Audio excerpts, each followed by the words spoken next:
Story of the flood. Anyone know how many times the story of the flood is mentioned in the Bible? Anyone want to take a guess? Lots.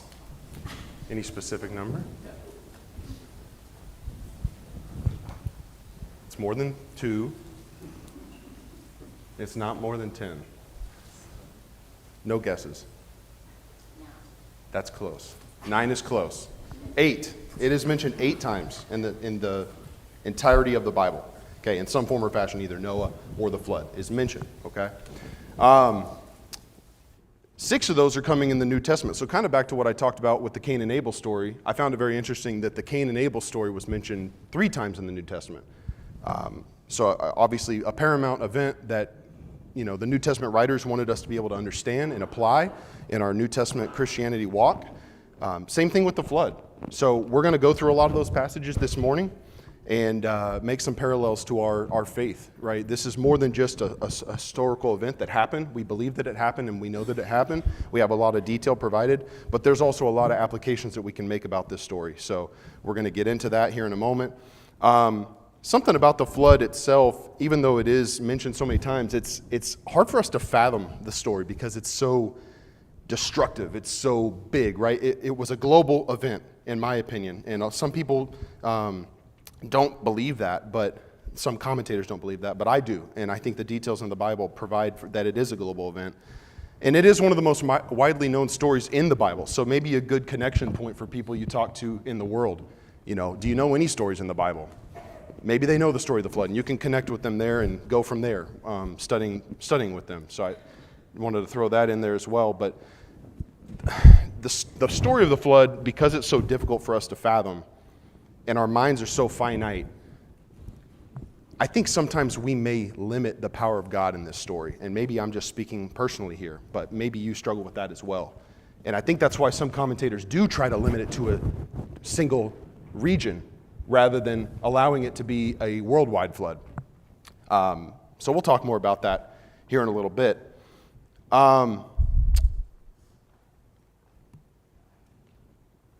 Again, I talked about how I believe that it was a global event. It was not limited to a single region. And we talked about verse 17 of chapter 6 on Wednesday. God says, whenever he gives Noah instruction for how to make the ark, he says, "For behold, I will bring a flood of waters upon the earth to destroy all flesh, in which is the breath of life under heaven. Everything that is on the earth shall die." So again, we don't know exactly what the earth looked like back then, but pretty clear that it was a global event of some kind. And we also have some solid archaeological evidence that would point to it being a worldwide flood, right? Fossil placements, rock formations, all sorts of things, right? So like seashells being up on top of mountains, that doesn't just happen, okay? So pretty cool evidence that the flood was worldwide and that the flood covered mountaintops. And we're going to talk about that here in a little bit. Also pretty interesting that there are over 270 known flood stories, a variation of a flood story in various cultures around the world, okay? And we'll talk about some of those at the very end if we have time. But I just thought that was really cool that no matter if people are monotheistic, believe in God, or, throughout time if they had other polytheistic religions, there is a flood story of some kind that has a lot of correlation to the flood story in the Bible. So that to me screams this really happened, and people varied the story as history progressed. So another cool thing about the Noah story, it's very hard to read that, and I know it is, but if you want this, I can send it to you. I found this online. I can't take credit for this, but the way that the flood story is told is pretty cool. So it's told in a chiastic parallelistic fashion, okay? And all that is, I didn't know what that was. I had to look it up. But chiastic parallelism is just a form of speech in which the events of a story are listed out one by one, and then the second half of the stories are reversed or mirrored parallels of the same events that happened in the first half of the story, right? So you get basically this happened, all sorts of events, and then the critical moment in the middle, chapter 8, verse 1, God remembered Noah, okay? And then after God remembered Noah, everything goes back in reverse. So I thought that was pretty cool. And that's from chapter 6, verse 10, all the way down to chapter 9 through 19. So kind of getting into the next lesson here. But we're only going through chapter 8 today. So it does go on. We're not going to cover everything that's listed here. But again, just a cool way that Moses tells the story. I thought that was pretty interesting. So like, for example, right, it starts with Noah, it ends with Noah. When a unit of measurement of time is used, like 7 days or 150 days, there is another event corresponding to that on the flip side of the story. So take note of that as we go through the story. And again, God remembering Noah is the center of the story. And God is at the center of this entire story. And I think those are the big lessons that we can take away when we get to that point. So let's get into chapter 7. Chapter 7, verse 1. Then the Lord said to Noah, "Go into the ark, you and all your household, for I have seen that you are righteous before me in this generation." So at this point, we're forced to assume Noah has completed construction of the ark. Okay? And Kevin talked about this on Wednesday very well, the dimensions of the ark and how large it was, the square footage, the volume, all that. And he's been gathering the animals, right?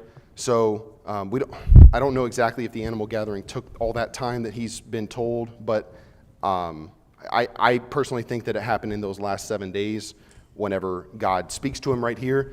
But regardless, Noah has the ark completed, and the animals are coming, okay? Take note specifically of the usage of go into. That's what the English Standard Version says in verse 1. Go into. Some versions say enter, okay? I find that very interesting because God is inviting Noah and his family into the ark. But who built the ark? Noah built the ark. I just find it very interesting. This is God's ark, right? We say the story of Noah's ark. This is God's ark, right? God told Noah the path to safety, and it was building this boat. This wasn't Noah's idea. Even though he made it, God was the original architect for this boat, right? He came up with the design. Noah just made it. Okay. He also says, "For I have seen that you are righteous before me in this generation." This is the second time it's said of Noah that he's a righteous man. Okay, reiterating that fact. Chapter 6, verse 9, which Kevin talked about. Noah's a righteous man. God's saying it again. I'm saving you because you're righteous. There's no one else like you, and everyone else is going to be blotted out from the earth.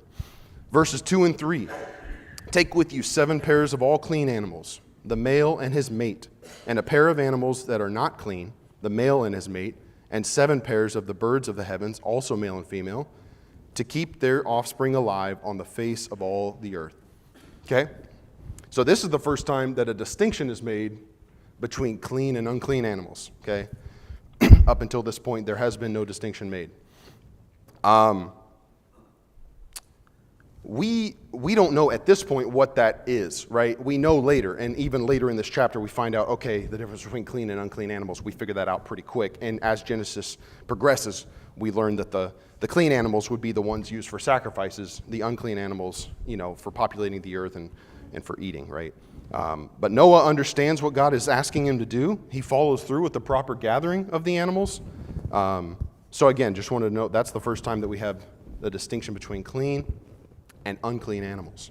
Verses 4 and 5, "For in 7 days I will send rain on the earth, 40 days and 40 nights. And every living thing that I have made I will blot out from the face of the ground." And Noah did all that the Lord had commanded him. Okay, so that's again the second time that phrase is used. Noah did all that the Lord had commanded him. So also take note that there's only 7 days left. We're introduced to Noah when he's 500 years old. Now he's 600 years old, okay? Or as we're going to come to find out in a few verses. Excuse me, apologize. So 7 days is all that's left. But the key, Noah's ready.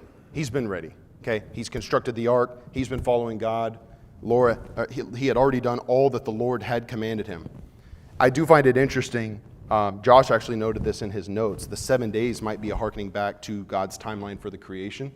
I didn't think about that until I read through Josh's notes, so that was a good parallel made there. So the same duration that God takes to make the earth and make everything is the same amount of time that he's giving Noah, like this is the end. It's all coming to an end. So just like I told you, I'm following through. This is happening, right? So get ready to get in the ark, right? And I missed a slide there. Sorry about that. If you're taking notes. So again, verse 5. Noah did all that the Lord had commanded him. Noah trusts God to take care of him and his family. I'm sure there must have been some fear and anxieties around this. We actually do have it recorded that Noah did have some fear. Hebrews 11, we're going to talk about in a second after I give you a second to write this down if you're writing down. But in the Hebrews 11 reference to this story, it does say that Noah had fear. And I've always glanced over that. I've never thought about that. We talk about, by faith Noah. Yeah, that's really cool. But there is a part, and I'm going to skip ahead. If you need these later, come talk to me. By faith Noah, being warned by God concerning events as yet unseen, in reverent fear constructed an ark for the saving of his household. But by this he condemned the world and became an heir of the righteousness that comes by faith. Right? In reverent fear. So there was probably some fear here, right? Not a fear of God, but a respectful fear of God, maybe. Not a fear that Noah's family was going to perish because he knew that they were going to be saved. But I do find it interesting that the Hebrews writer does allude to Noah's fear, because even when we know that God is taking care of us, don't we still have fears sometimes? I did find that to be very interesting that it does mention that. And then the only other thing from this verse is that Noah becomes an heir of righteousness, right? Because of Noah's faith and because he did all that God commanded him, he becomes an heir of righteousness. And we can do the same thing if we follow God's commands as well. Any comments or questions so far? Yeah, Josh, go ahead. That point about reverent fear may actually be the Hebrew writer's way of kind of summarizing Noah's whole manner of life. So as opposed to the world that has no regard for God and is doing whatever it wants to, Noah had lived in reverent fear, and now that God's giving him this commandment, and I agree with you. I think our kids' VBS stuff with the giraffes smiling out of the ark, that's probably not the picture of the flood. I think it was a terrifying event, and yet Noah has assurance because he's always lived in reverent fear with God. Agreed. Good point. Yes, sir.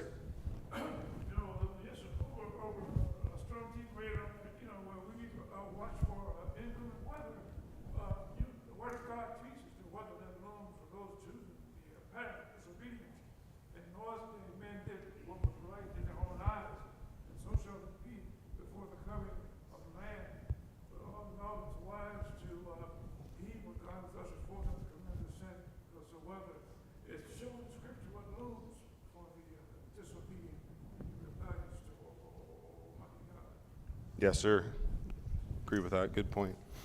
Any other comments or questions so far before we move on? Okay. All right. So let's get into the next part of the text. Verse 6 and 7.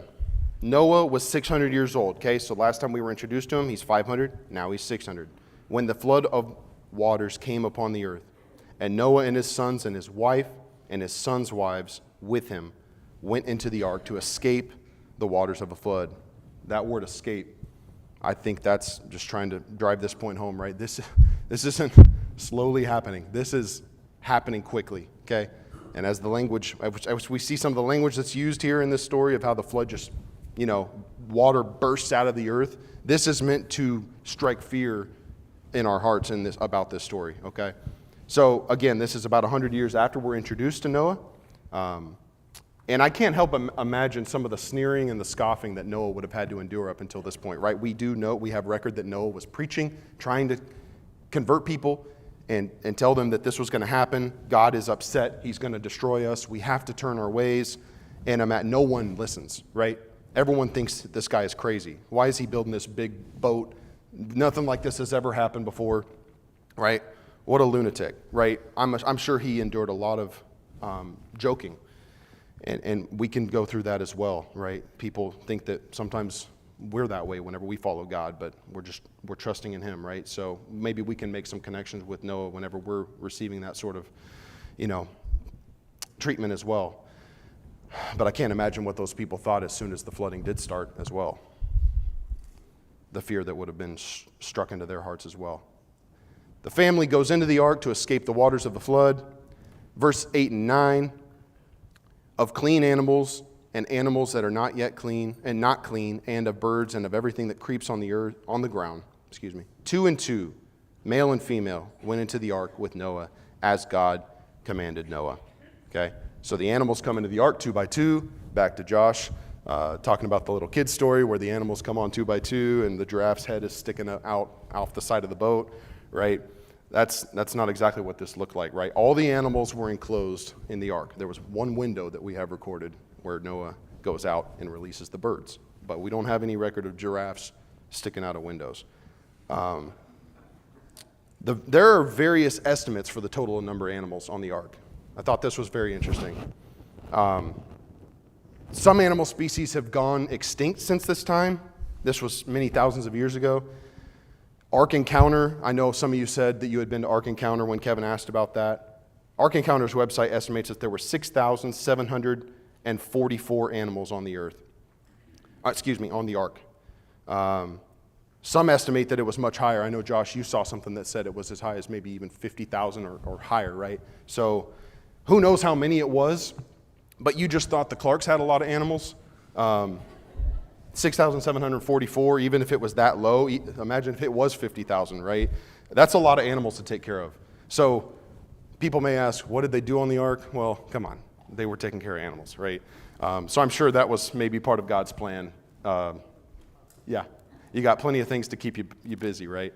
A lot of animals to take care of, a lot of other things involving animals to take care of I won't get into, but at minimum, even if you just use the very, very conservative number of 6,744, the animals outnumbered Noah's family 843 to 1.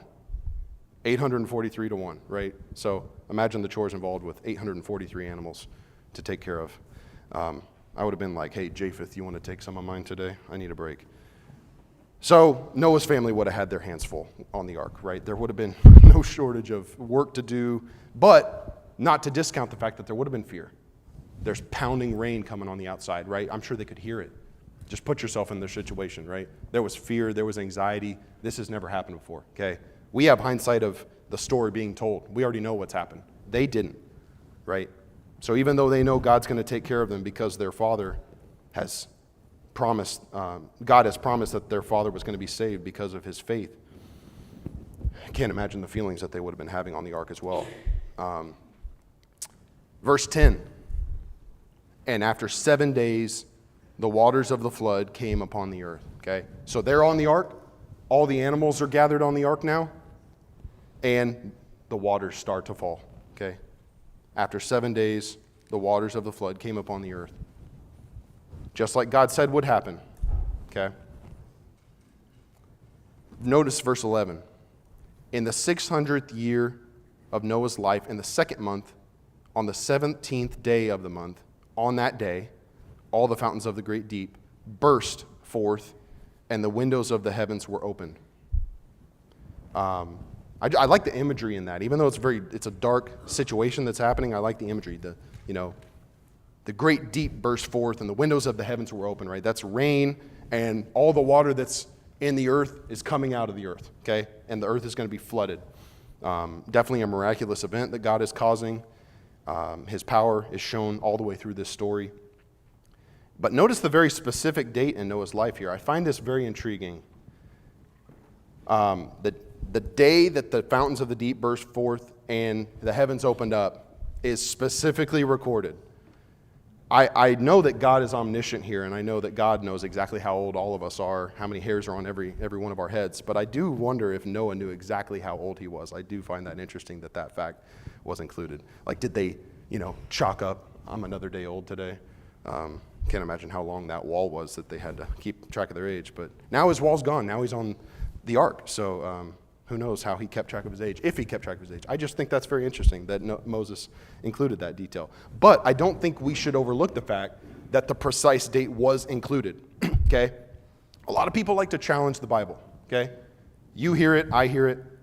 This is a mile marker in the story of Genesis that Moses is giving us, that God is giving us. We're supposed to take note of that. I don't think that should be taken lightly, right?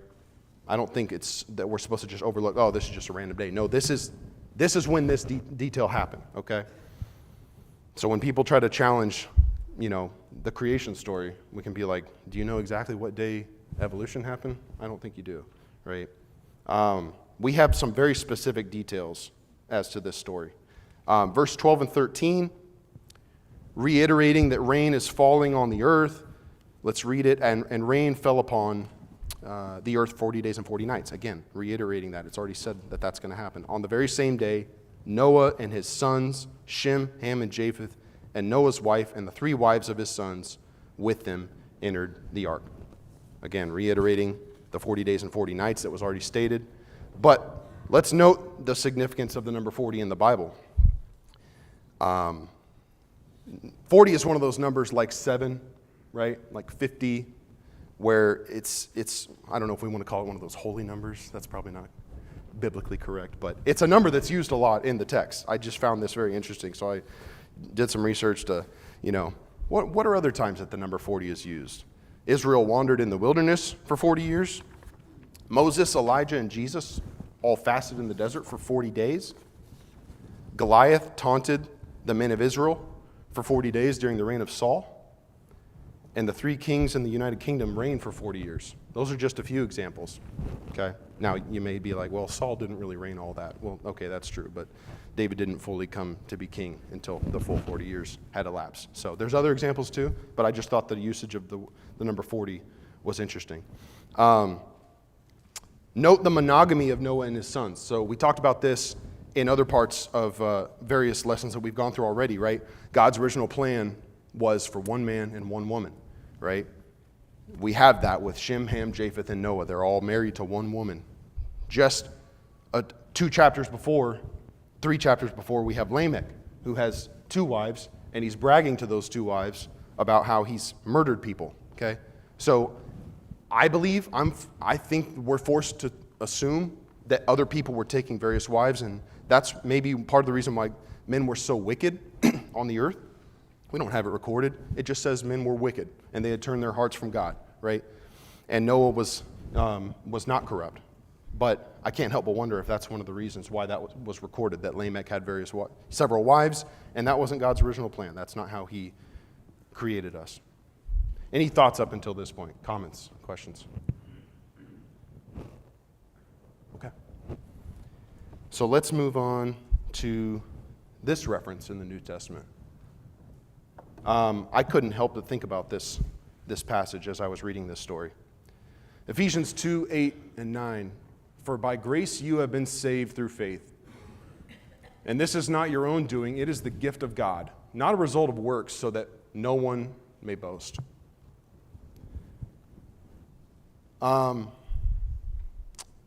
Let's read verse 16. And those that entered, male and female of all flesh, went in as God commanded him, and the Lord shut him in. Again, this is a fatherly act of care. God's taking care of his children that he's promised he's going to take care of them. This is Noah's ark that he's constructed, but God is taking care of them. God shut them in. I do wonder, what did that shutting in look like? Maybe that's just me. Did God miraculously just close the door, shut the door somehow, or did Noah have some mechanism that shut the door? Maybe that's my engineering mind thinking too deep, and it doesn't really matter. And ultimately, it doesn't really matter. God shut them in and took care of them. Even if Noah perfectly constructed this ark, and there were no flaws, and he just followed it to the T, right? I'm going to make this thing exactly how God says. God still would have had to watch over them regardless. So God is at the center of the story. Noah could have made it perfectly. It could have been the best thing ever made in the history of the world, but God watched over and protected them. And that's what made me think of this passage. Noah did the work. Noah had faith in God. But by grace, he was saved through faith, by God's grace. So let's not overlook that. God also saves us in the same way. Verse 17 through 20. Again, the flood continued for 40 days on the earth. God making it very clear. The flood is continuing for 40 days. No one's going to survive this. The waters increased and bore up the ark, and it rose high above the earth. The waters prevailed and increased greatly on the earth, and the ark floated on the face of the waters. And the waters prevailed so mightily on the earth that all the high mountains under the whole heaven were covered. The waters prevailed above the mountains, covering them 15 cubits deep. Okay? Again, more evidence of a global flood here. The waters prevailed so mightily on the earth that all the mountains were covered. The tallest mountain today is Mount Everest, right? 29,032 feet tall over in the Himalayas. We don't know what the mountains of the day looked like exactly. Doesn't really matter. I personally think that the flood did change the geography of the world because it was so monstrous and it covered all the mountains of the earth. Well, I don't think that's too hard for us to believe that. Like I said, the evidence earlier that we talked about, archaeological evidence, I do believe that the flood changed the landscape of the world, and I think God allowed that to happen. But this is, again, more evidence of a global flood. This was not a regional event. It covered every mountain on the earth. This would not have been limited to one region if this story is telling it. It's the way that the story is being told. There's no levees or dams blocking the water in any parts of the world, right? This didn't just happen in Mesopotamia. This happened in the entire world. So I would love to have an hour coffee with anyone who does believe that this is regional, but there's several commentators who do believe it, and it's very interesting that they do. I just think that that's limiting God's power in this story. Why is it so hard to believe if God can create the world that he can't flood the entire earth with water? I don't find that hard to believe. Verse 20, the waters prevailed above the mountains, covering them 15 cubits deep. So the 15 cubits is 22 and a half feet, approximately, above the tallest mountains. Okay, so God making it very clear, there's no land safe. Even if you hiked to the highest mountain, you still would have drowned unless you could swim for 40 days, or really, no, it's longer than that. It's a year, right? If you could swim for a year above the highest mountain ranges, you could survive this. But no, everyone's dead at this point, okay? So verse 21 through 23 makes that clear. And all flesh died that moved on the earth, birds, livestock, beasts, swarming creatures that swarm on the earth, and all mankind died, okay? Everything on the dry land in whose nostrils was the breath of life died. He blotted out every living thing that was on the face of the ground, man and animals, creeping things, and birds of the heavens. They were blotted out from the earth. Only Noah was left, and those who were with him in the ark. And the waters prevailed on the earth for 150 days. Okay? So, again, any attempt to make this a regional event, I think, is limiting the power of God. God flooded the entire earth. Everyone's dead. This is God's judgment, and this is the power of God's judgment. He's upset that people aren't following him, and he's making it clear. I'm restarting my line with Noah. I don't care how many people are dying. I didn't want this to happen. God didn't want this to happen, but this is his judgment. Any comments, thoughts? Yeah. You're probably coming to I'll come to you. later, but the 2 Peter passage where Peter is making the case for the judgment on our world, which is still to come, but he goes back to the flood. He says in verse 6, the world at that time perished. I think understanding this about the flood helps us to comprehend just all the vast geological changes, and like you said, I don't know that Mount Everest existed before the flood. Maybe the flood is the explanation for its existence. There's all kinds of things. Even you look in the biblical record, men's lifespan dramatically decreases after the flood. So we're talking about different heavens and earth. The world before the flood was vastly different from the world that's after the flood. We just don't fully comprehend what that is. Yeah, that's a good point. And Josh brings up a really good point that I'm not going to cover. So, going forward, men's lives are much shorter going forward here. So that's something we need to take note of as well. And I am going to get to the 1 Peter passage. JD. Geography of what we have now, talk about Mount Everest, it might have been a lot smaller mountain at the time, and the fountains of the deep opening up. I think there's a lot more in that comment, in that narrative.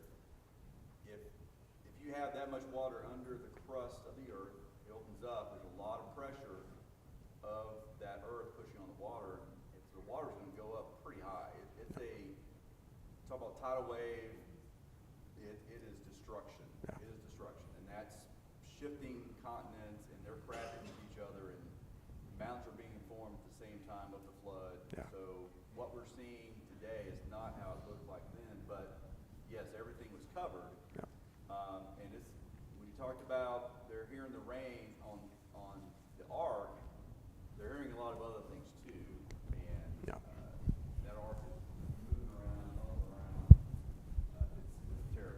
Agreed. And JD's comment makes me think of the Noah movie. If you haven't watched the Noah movie, don't watch it.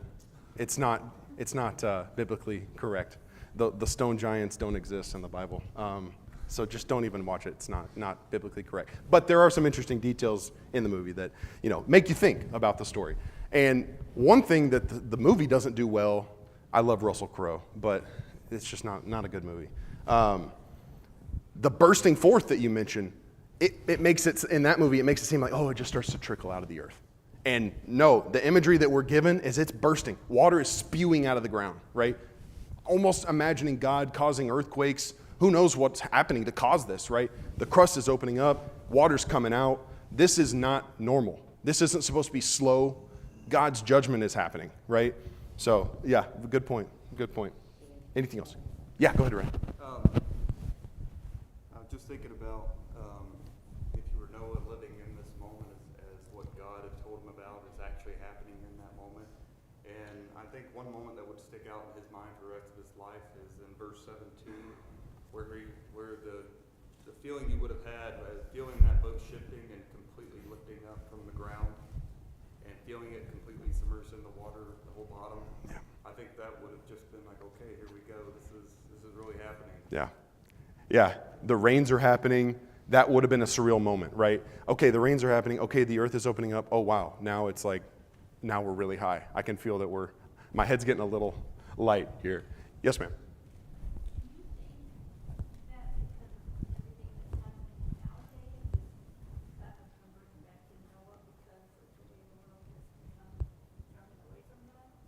Say that again. I'm sorry.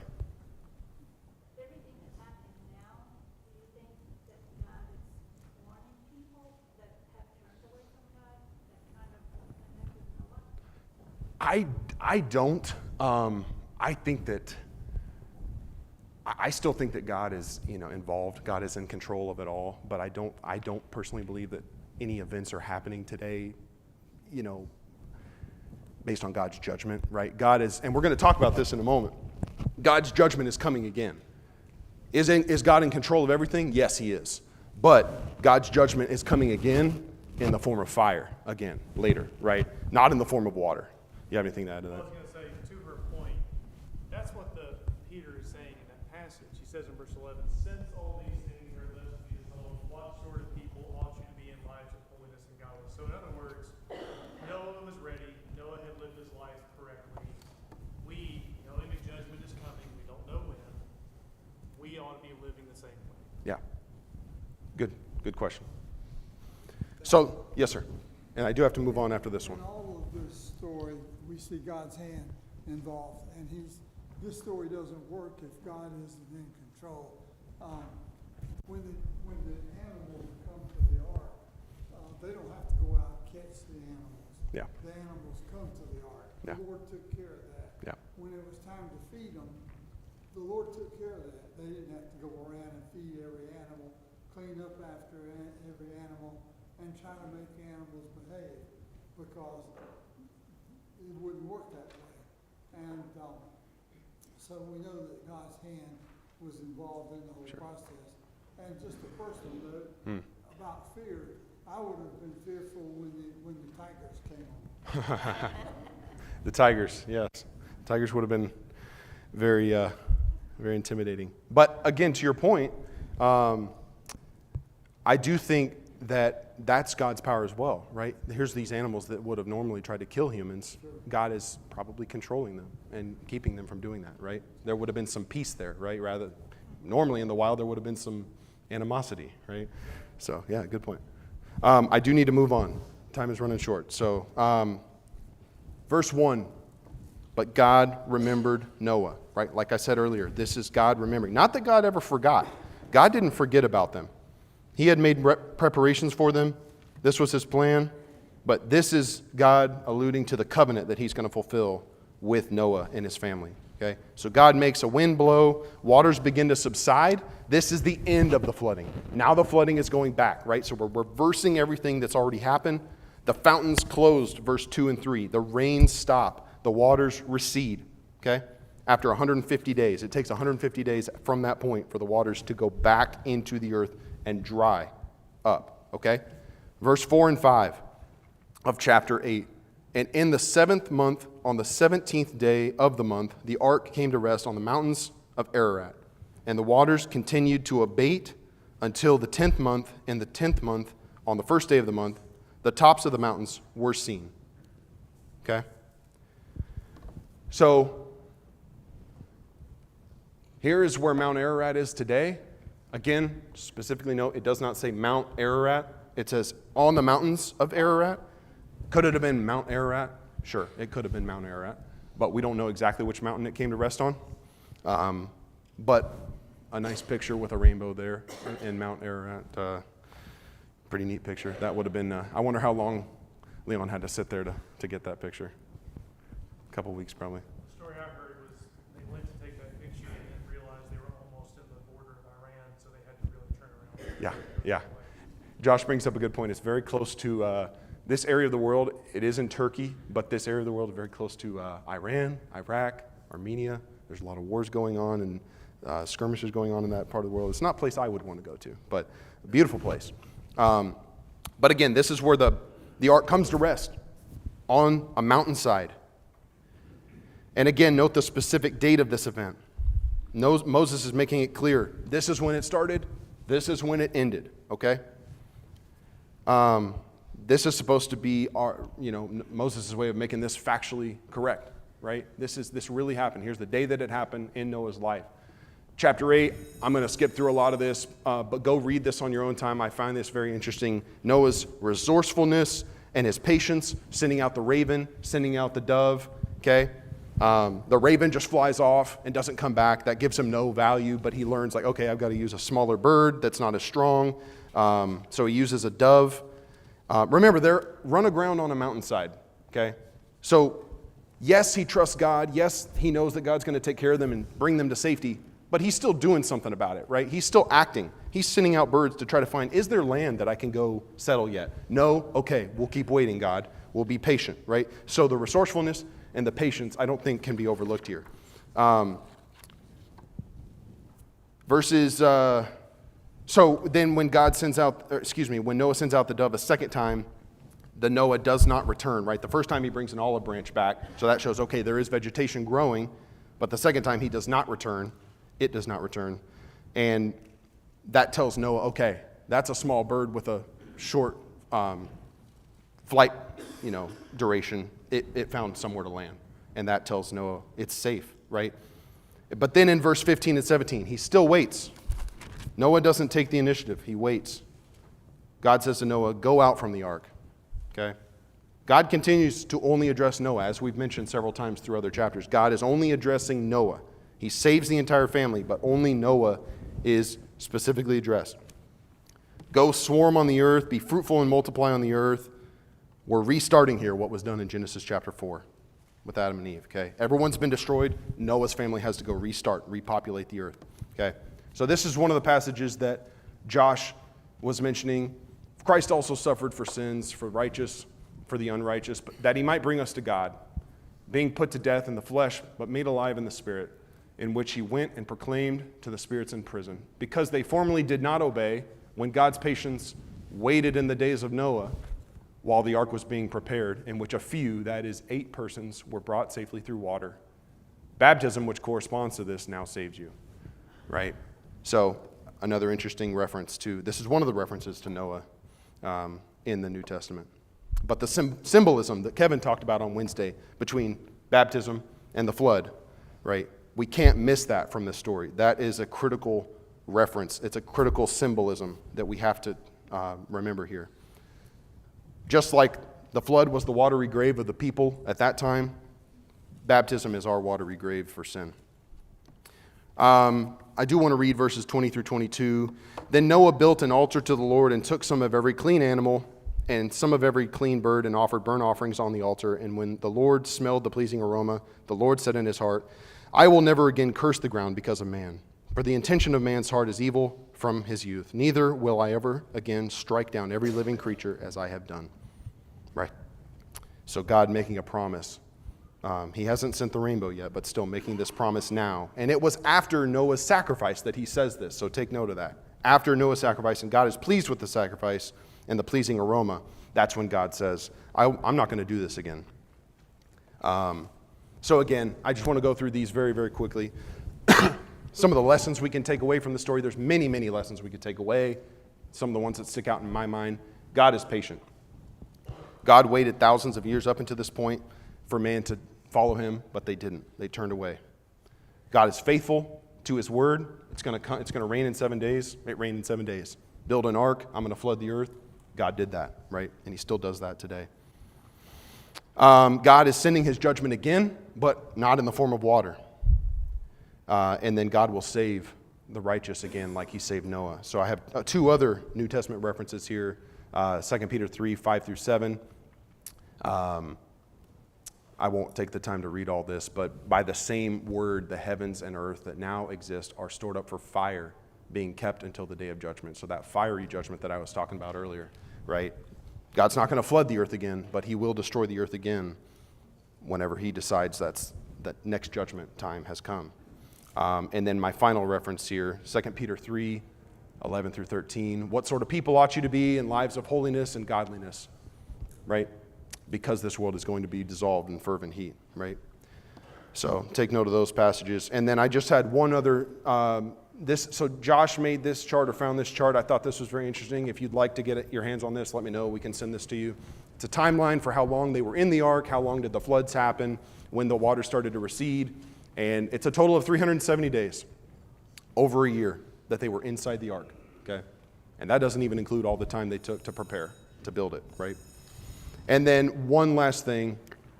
I know this is very difficult to read, but up on the top is all the various cultures, and on the side is all the events that happen in this story.